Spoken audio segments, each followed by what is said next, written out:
صبح 31 مارس سال 2023 دو خواننده صنف دوم مکتب میانه رقم 5 شهر کولوب در وقت درس با هم مناقشه کردند و به گفته شاهدان در وقت مناقشه یکی از پشت دیگری را کرد زده است.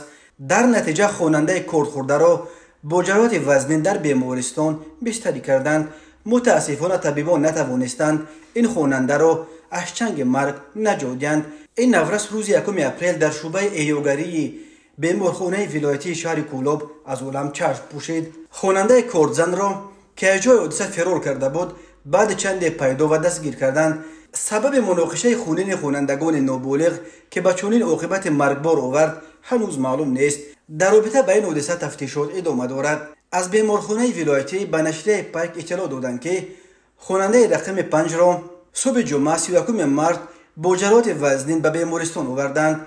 در نتیجه تشخیص معلوم گردیده است که کرد به قسمت جگرش خلانده شده است. مکتب میانه رقم 5 در مرکز شهر کولوب در کوچه 1 مای در نزدیکی باغ مرکزی دانشگاه دولتی و کالج طبی کولوب جایگیر شده یکی از مکتب‌های کلانترین این شهر به شمار می رود. مناقشه بین خوانندگان یک مشکل جدی برای مقامات حفظ حقوق تاجیکستان باقی میماند. هر سال بر اثر چنین مناقشه ها که با زناشویی های گروهی و حتی به کارزنی می انجامد چندین نابالغ کشته یا زخمی شدند.